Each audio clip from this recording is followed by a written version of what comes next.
tamo popo. Ichoro rumala kwa mama to vinyere sronya gagbo.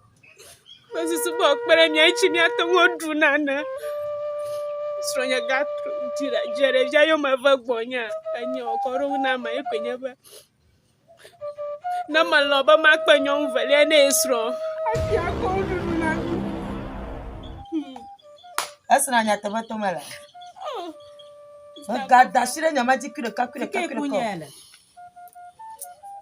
Abanka. Na nyi nyom vele na ka bi ya po mi kple viodi. Alaka. Ama ma sosogereji. Maganlo ni kire ka. Ha? Ama maganlo ni. Agomode. Ka fi wado jibi agbo fi be mata akpo mi papa da viaji ozuba ne ma dawo ko ma ti ma papa da viaji kokoko. Ama ya do motora ko ma dashireji. Bako. Ma gbro nya reka no. Asro. Le oba kuro. Ya na reka ma we ya gbro ko ja fo dino ko gbo ba ku. Gbo ba ku. Ni ma reka ma nya ku ikene wi o reka ma nya ikene we. Kwa nyama ma ga dashireji o. Nyama ga sere to aso. Amne ga he nyama ba gbo. Foto ma lolu ile ne.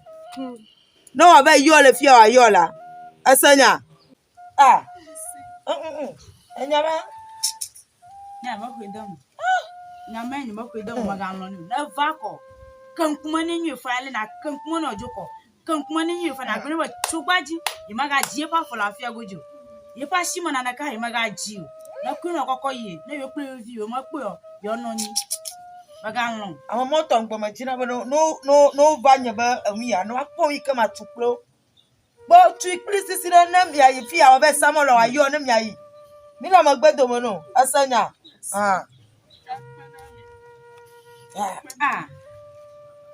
Hey. Bubujo. Ma gbro no ba magana hu ha so gbon.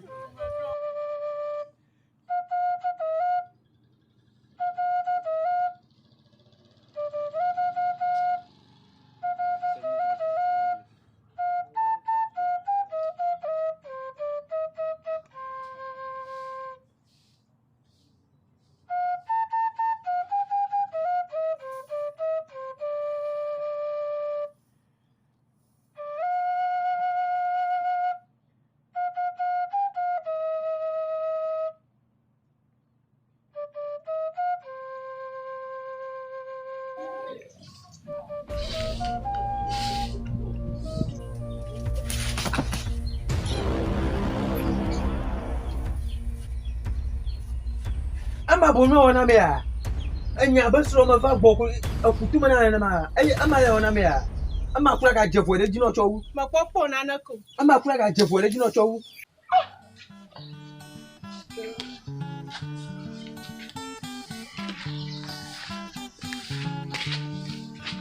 Agbatofa domanya magbatofa domanya agbatofa domanya lolo agbatofa domanya magbatofa domanya lolo matadonu manyopo no mapete matadonu manyopo no mapete agbatolo anovia aduko no adomotolovo matadonu manyopo no mapete agbatonya da anovia dum le bebe matadonu manyopo no mapete agbato setama chonovia nu le bebe magbato novia magbato nana jiomanako de no. Papa,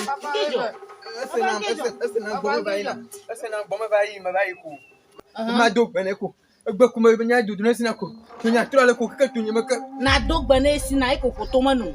Mai ma va. Piga you out piga you nyuma joni ya you piga you Nya foto ko eri fi. piga you la nya fono nyuma joni ya you kama la ni nani piga you Nya foto agogo che wasinya. Aka ni mo kotoma no ko. La ko foto wana we. Asina da shi ku kake ne makala. Oh, nya ko mai mai. Aola. Mai mai rifila. Diga yola. Nya, fefile nya ko nyon ko ya. Bala tie case na mala. Ina ko ka ko video ko foto no. Tuni mala. Aola, diga yola. Diga yo micho. Diga yo. Yo ni aibo. Sisia. No vinya swa. Ikuga soka nye kuitona. Betu me ba dia. Non ti agba. Ni choma vaina. We me ko du di dan ka sinilwa. Masa tunyi mara ko woba ka ni ba ka. Ya tafanya ni choma arachi galan kuma na. Ta tia majiba. Na je srayuma. Na wina na chi srayuma. No ba wo ba lolo lefma. Na mana ko. Mi oganu, mi alinu. Tu ko ba mi we na eho. Magavon. Manana ko ganu. Ava zani ko asro ko garu. Miniti raka. Manana ko ganu.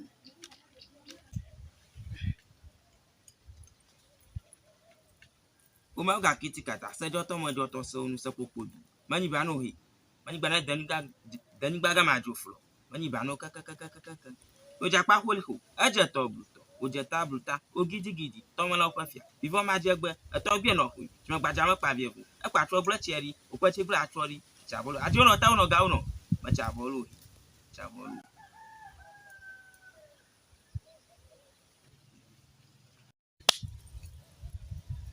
O ma ga kitikata se joto mo joto. Ja pa holi ko aje to bruto. O je ta bruta. Before ma je gbe to bi no ko ti mo gba ja mo pa bi ho. E pa tro bro cheri. O pa che bro atori.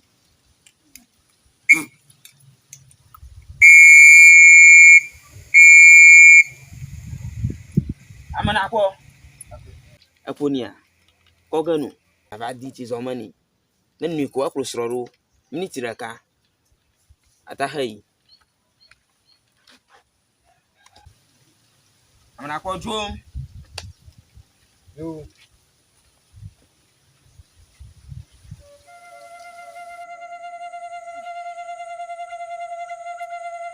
Bana havi. Damu na nya sunyo je physical para karibe hano. Sasa. Anyoga.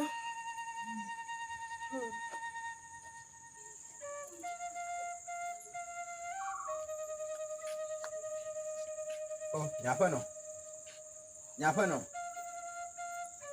Oh, nyapa no. Apa we doji kure. Are kuku no da sile ni chonya man. Ko jikuna. Ni apo nyu asia.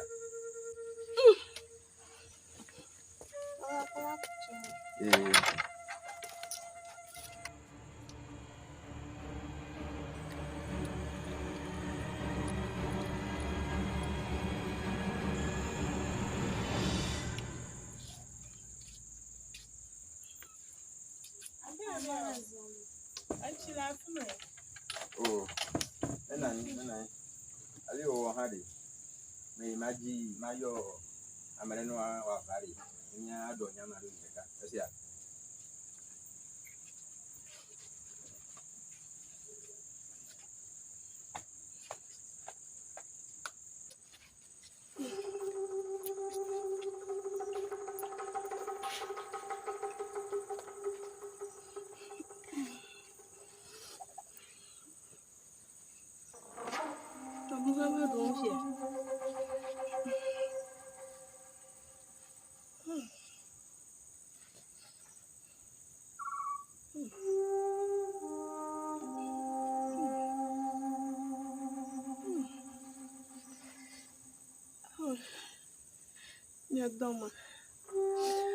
Nyadoma. Bana havi. Toka kuna yo tonda na mado kupesa. Bile bana na nyofi fana ba kona rase.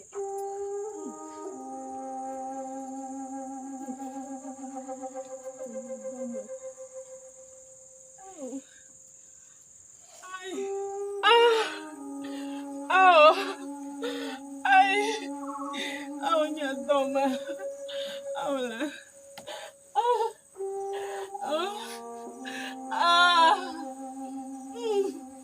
Nyadoma la.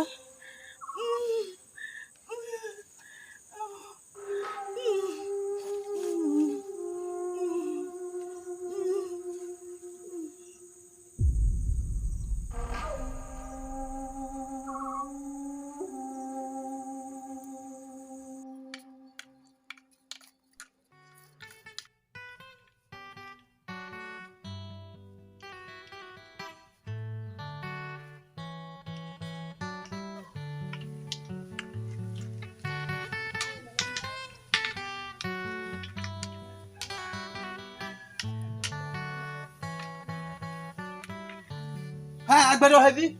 Bala bali chwa bako ah. Va. Chuku hu man bana lo bali chwa ma lo fokpo. Ko kushima na ko yidema. Na yi na ba ho agbali. Na yo kushima fi na ko ba pe am. Asanya. Na agbali ma yo kushima na ko ba pe am. Na mo furi ma ma go. Asama ga tro ya ga ba ho agbali aka asanya mare. Ko yi na ba ho agbali na ba. Bo ba fa ma fi si aro agbali na yo nyoro. So ka ba.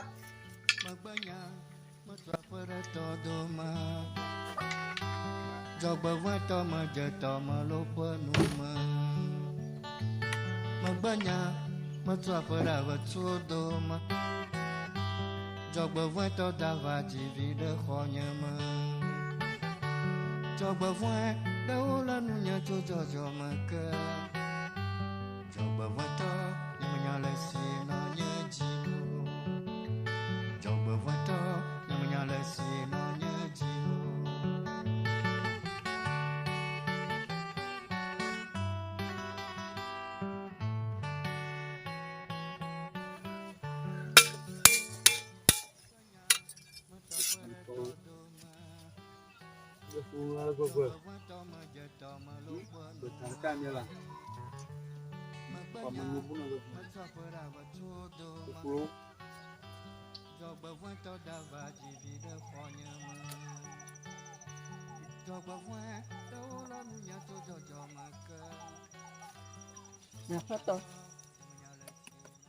Nafato.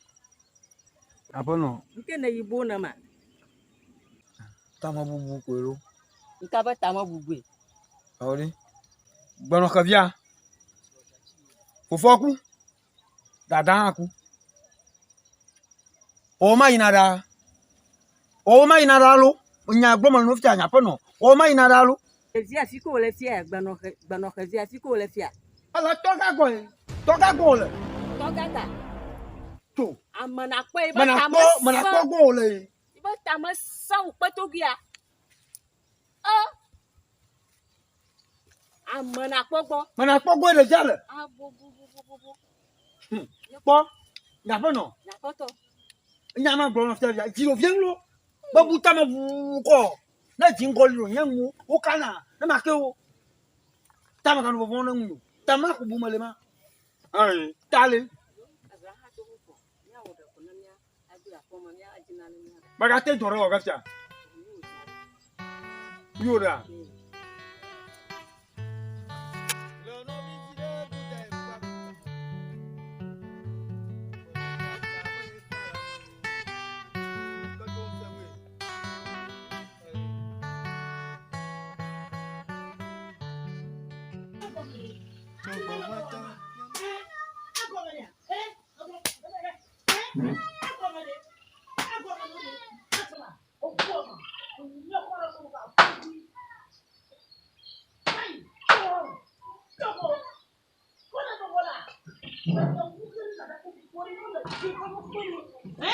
No puedo un tonya. Capri. Avuvi. Pode ma claviera nya uda okro fo. Haya kata so no one. Nya ko to no ne lo. Na de ma profuvi o dara fe. Be mo woga klori le da okro fo ro nya de. Aka yo fo fo. No mi atara jiuro ku ba. Afi on to kloro. Ago mo no re. So. Awu da ti se ya pe no so no ga so.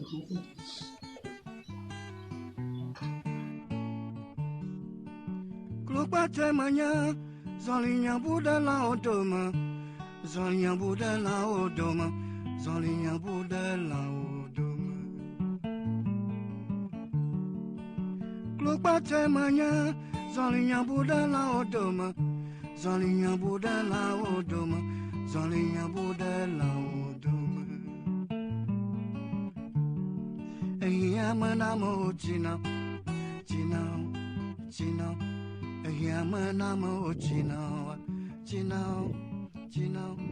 Ah, dada.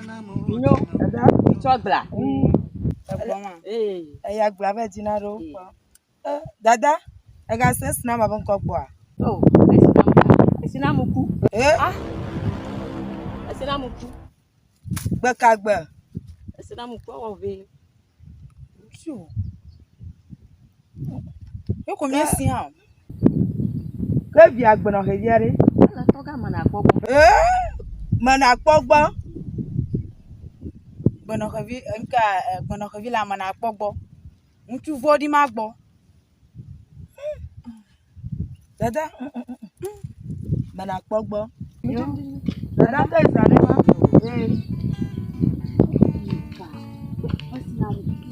Klopate manya, Zolinya Buddha la odoma, Zolinya Buddha la odoma, Zolinya Buddha la odoma. So. Klopate manya, Zolinya Buddha la odoma, So. Zolinya Buddha la odoma, Hai, Zolinya ba, tu fi. Buddha la Tu fi. odoma. So, kaba. Eyamana So, mo hey. China, Mama no.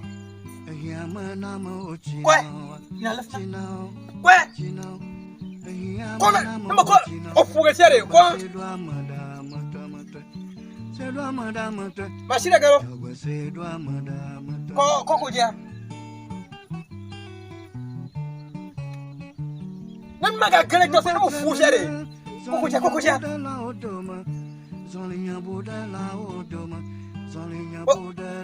Oh. Manyo. Jago ngoji ga amjo. Bajofi. Zolinya Buddha la odoma, Zolinya Buddha la odoma, Zolinya Buddha la Mo fuge sere. Cho. Cho masanya. Ko kuja kaba. So ba na je dole fina o mapon. So ba. Akwa chimala ngogbarra. Mo fuge se wo do akra chimala gbo. Ko de ko chimala halaf ma. Wo si afite ko ye. La sanyama.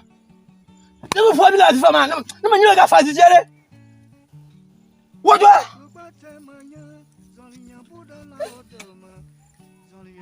Wo hey, Bobo na do.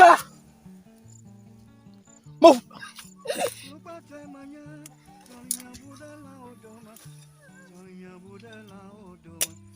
Bobo na do ko kuja. Le kuja kaba. Oba ocha abi akoto oba koma. Ato oba se koma abi akwe. Ma fuawu. Bobo le kuja.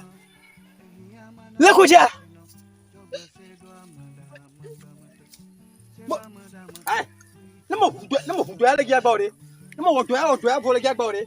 Na fu ga yu de ke ko le na wo do ya bo. Ama ko no re. Ama ko a. Manya ko mo lo ko a. Ama ko no a. Le ko jana bobo na odo.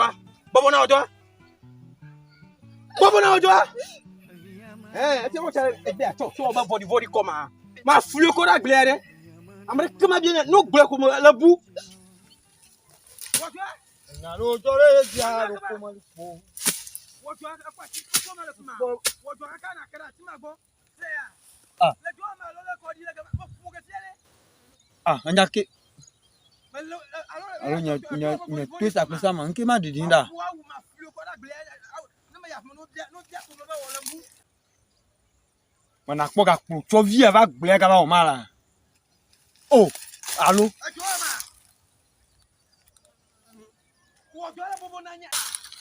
Nanya wojo ba nanya. Tuna wojo ma ko.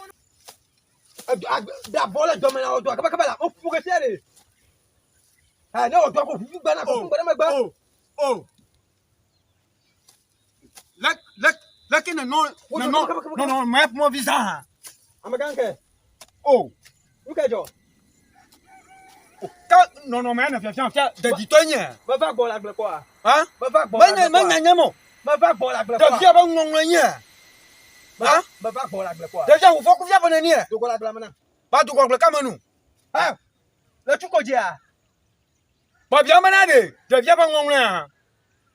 Au fond de via lo. Nama la soro mo le ko ga fi nyaga. Ah. Nama wa no fi kan yiro ya. Do ko la gble mana. Anya ba de via klanyo. Wa pa pa to brama tora kunanya. Comme foudio. Do ko la gble mana amaga. Amigo. Amaga. Tu jongu ya. Awede jaji poma. Afani mele. Anya mi kele dia. Nya. Fofo ku fia pona ni a blecha fia. Fofo ku fia pona ni a ye ne nya cha fia. Amaga. Daban. Jinmi fo. Nje. Bo. Babade. Pona jo. Baba pona jo fora. Bo. Awede jaji poma. Ko yin. Ba to fo pa han. Da to ko dia. Da kamera ne da ja ko bo. Da shi da zanu. Tumare ya ga nu pa. Amaga, nyama jinmi fo lo. O na ma nya. Nyama jinmi fo lo. O ma je shemu. O je shemu. Nyama jinmi fo lo. Jongu ya. Da bo. Hey. Bo. Tu to pa no no fun bi. Hey, Amaga. Ma to fu dia ra ko na nya la ko pe aji. Amaga. Aji da pa. Oh. La kukula tala ba ko. Eh. Abamea. Manya Abamea. Do ko no ki o. Au. Mami jo. Au. Anya Hey. ku ya. Manu ko pa ji na ba. Hey, Amaga. Ba mi yo to ma mi. Amaga. Ni onya chugama la klore. Kuna jaji na koda. Ni ka chugama la klora. Kuna jaji. Pakla ka ma aji pakla ma. Nka ma somo le. Ah.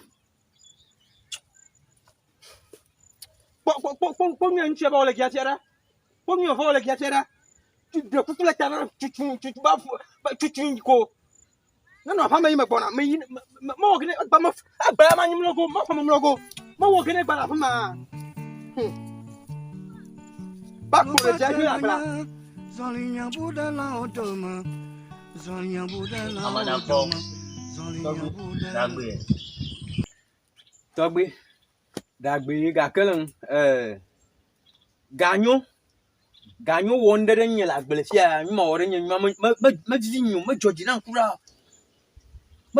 kura ganyo ma nyekli no vinye be vi mi ira gbele ikenye no vinye be di ma nya vinye mi ira gbele ko ganyo ba dore nya jila gbele ko enye ma fu ma de zalo mo le ne de zalo ko aklo de zalo le bonye ya te penya nyuma wona ma avo do ma nto ta baba ku be ma jogole mo de dia ke ma jagole de nyigba oji ma won mi ka jagole de nyigba oji kura ma wona se ani ma ba mi ma vo do ma na mo la ka ma blo Amana po. togbe Ojina jama. No viu ka fa vi penya glona la. Onye amanyo. Masanya. Ojina jama. Ina kunya ve kumanya amada organo. Asia. Mama dogaro rechichia.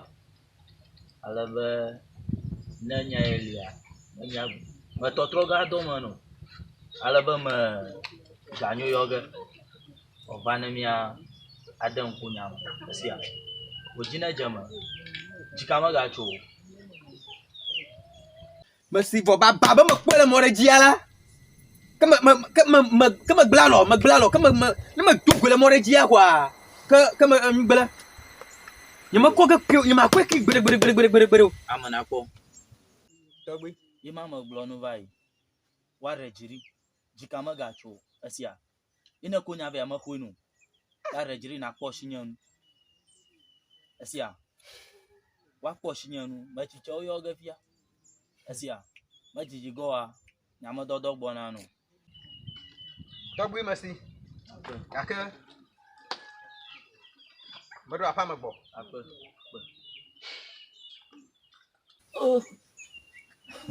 Amana po.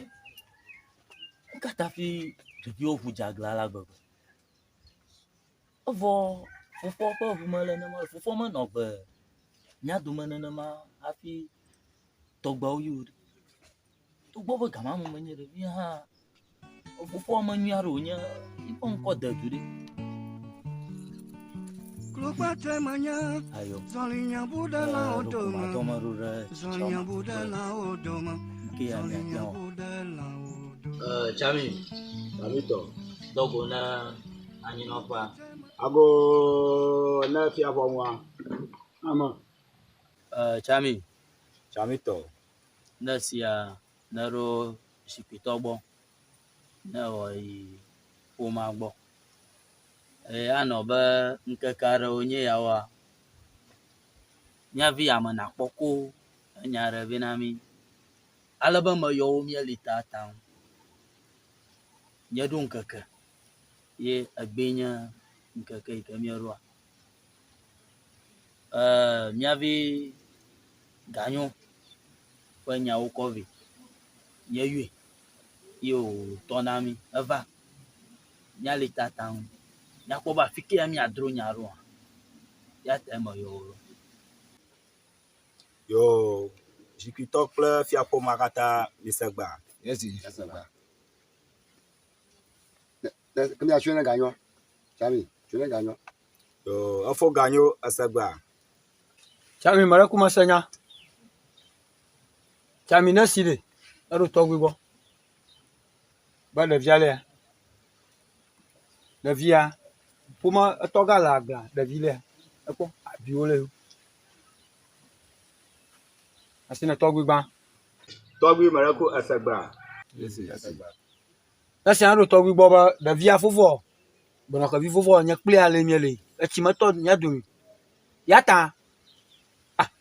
Miagblɔ bia ko elia na nuɖiɖi. Elia kɔ nuɖiɖi. O, enka tututu dzɔdzɔ hã. O. Ke me va le dzi ʋuu. Me va kpɔ be ame nakpɔe ekplo tɔvia va gble. O, nke hã. Ye me zɔ ɖe dzi. Leke ɖeviawo me hã. Leke ɖeviawo me. O, kanke. Ɖevia viwo yi suku. Ɔne kplo tɔvia va gble va wɔ ma la. Me deditɔ nye. Vinye tomidzo. Ɖevi ko me kplɔ dzo yina ko be mɔ ke me kpɔ hã. O, ako yi ɖe megble be ɖasi nya ŋu. Ɖasi nya ŋu kaba. Yo be yo godo ge. Ye be kplɔ ɖevia dzoe. Lo wòna asi ne tɔgbi vɔma.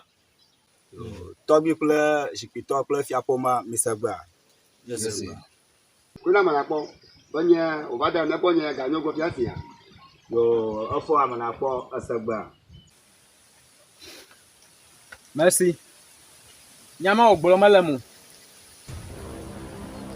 Nyama o gblɔ mele mo. Agble mi le. Ye me ho agbeli. Ye be ɖevia ne va lɔ agbelia ve. Gbelia ko lɔ ƒe ɖevia yi kɔ bɔ. Ganyo va do. Leke nye me fufia me ɖevia ne ma. Leke nye me wɔ ne ɖevia ne ma. O, kple ʋegbe ko. Tso ko yo da asi he ɖevia va lɔ tsi ko. Ye ko kplɔ kɔ dzoe. Fima le dɔme ve ŋta me gblɔ hã be ne ge ke me do goe la. Ma bɔbɔ ne nye kple miaka gbo. Ta ma gblɔ nenema nye nya ma. Yo, tɔgbi kple zikpuitɔ kple fiaƒoma katã misegba. Yes. Chami. Chamitɔ. Nesi ne ɔde tɔgbi gbɔ. Ɔde tɔgbi ƒoma gbɔ. Kple enɔ ɔde amenakpɔ gbɔ. Be ɖevi ma ɖe leke wòle ne hã. Yo, ame nakpɔ mare ku esegba. Merci. Wòkple se ge wòaɖo anyinɔƒea gbɔ be ɖevia vinye nɔvinye be vie ta vinye wònye. Tsi mare ku esia. Chami. Chamitɔ. Nesi ne de tɔgbi gbɔ. Ɔɖo be ame nakpɔ enu ya hoho. Nyateƒe vava. Gake ɖokoe nye ŋutɔ nye mekpɔe kpɔ. Kple nyagbe me ŋkpo. Ta eyi wòle dzi vu keke ye nye belia ganyo be akpɔe le agblea me hekplɔ be ne tɔgbi fia kɔ. Edo dzidzɔ na me ŋutɔ. Ta me ɖe ƒu ne tɔgbi me nyi ba ne mi. Be tɔgbi na xɔ nya ya nɔ wo medɔ ne mi lo. Yo, tɔgbi kple zikpuitɔ kple fiaƒoma katã misegba. Yes. Chami. Chamitɔ. Ne sia ne ɖo zikpuitɔ gbɔ. Ne wòyi ne vɔŋua. Enyawo do. Ganyo le afi. Nunyui ma wɔm wòle. Ke mekpɔ be egbo efli gã aɖe ŋu. Eyi wòkpo nu ma nenema. Meva na menya. Ele be wòkplɔ ɖevia va gbɔnye. Ne manya be nane dzɔdzɔ. Afi wòva sa mi. Nukata mele aƒome o. Yo, zikpuitɔ kple fiaƒoma kple efo ganyo mare ku misegba. Yes. Chami. Chamitɔ. Nesi anu tɔgbi gbɔ. Ba ma bli bani. Mama, Mama, Bako tɔgbi kple fiaƒome katã mi se gbea. Akpe, Chami, Tsamitɔ. si ne be mese gbea, ye me xɔ yo kuku ɖe ɖa. Efo ganyo ese gbea. para kuku masih. Yo, Chami, Tsamitɔ. wo si ne wɔde nye zikpuitɔ gbɔ, ne wɔde ƒomea gbɔ. Be fifi le afia, míese nyawo, nya kpakple va míese wo. Míetso gakpo zikpuia, gbɔ be ŋkea megakpuiwo ɖo da ɖi na mía. Ne ɖɔɖɔɖɔ ɖe lia, míava loo.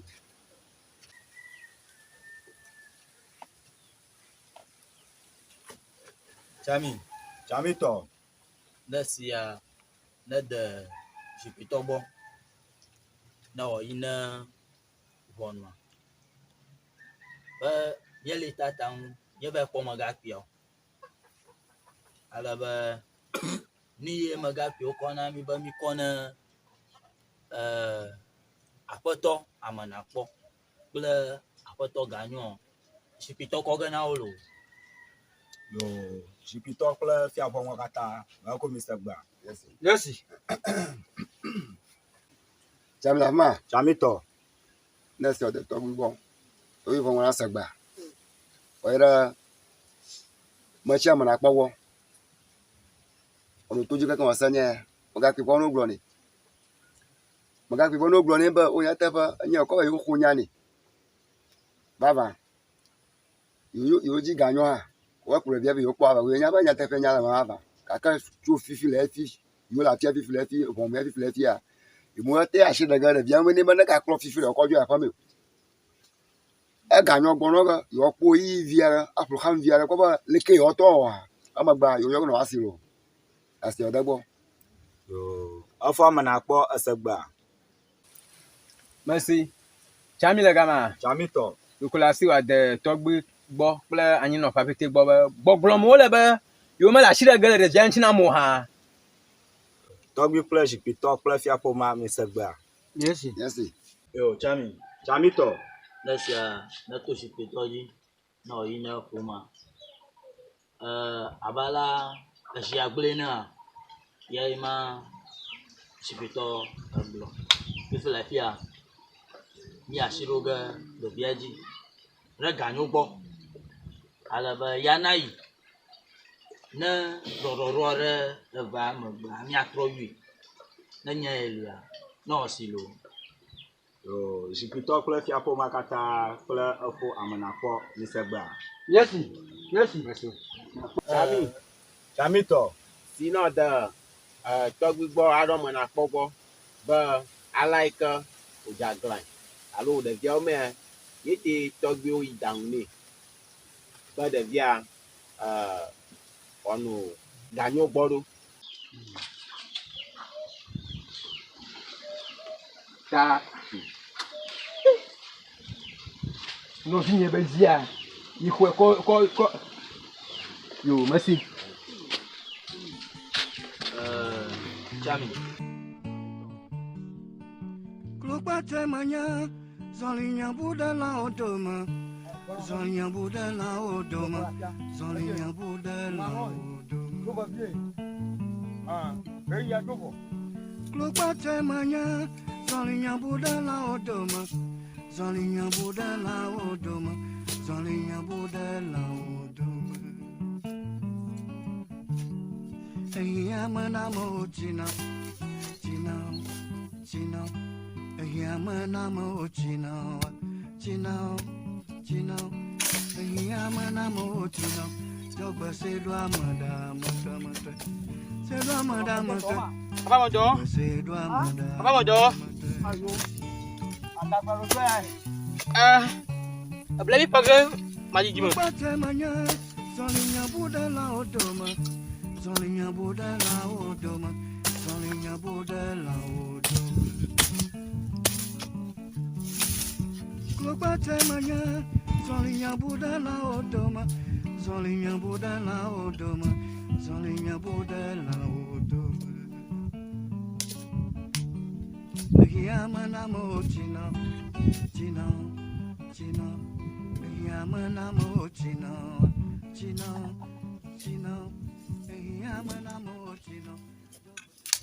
Kalau kami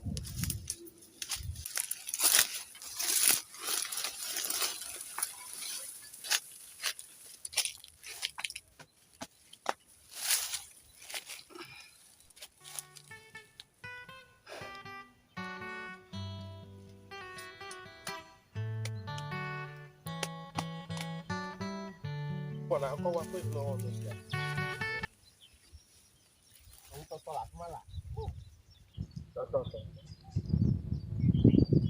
Tolak sama bona. Ya.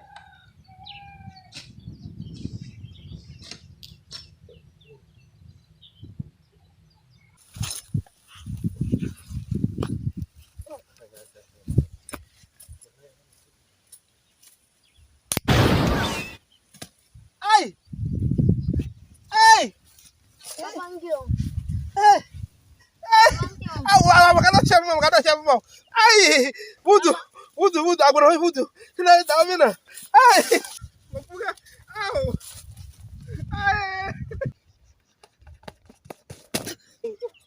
Bano kabi, Baba. Engkau, lakini mana tu mana nama gua? Tu mana maka kui ya? Naliko, nabuna duku, naliko. Engke, yang tu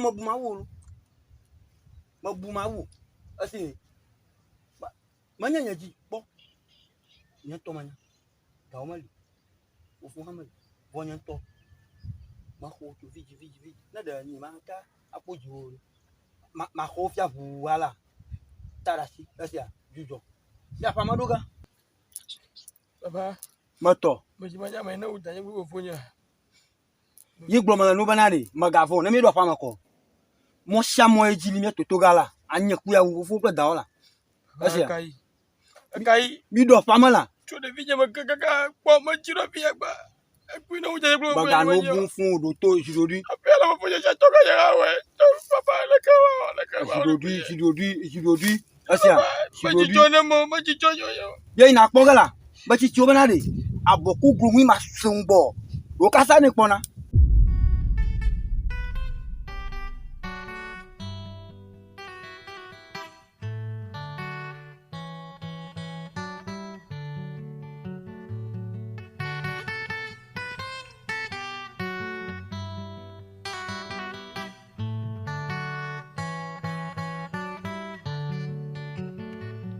Coba foto nyamanya la si kenonya jimo. Coba foto nyamanya la si nonya jimo. Coba foto nyamanya la si nonya jimo. Coba foto nyamanya la si nonya jimo. Coba foto nyamanya la si nonya jimo.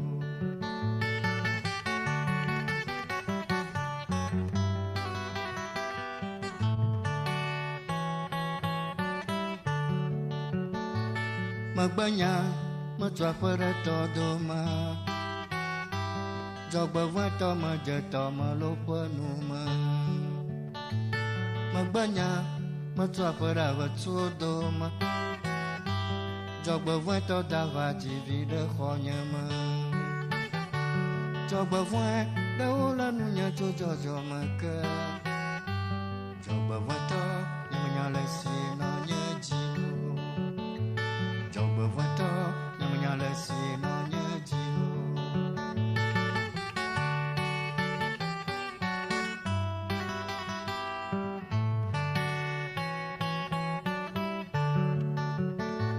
Magbanya matua para todo ma.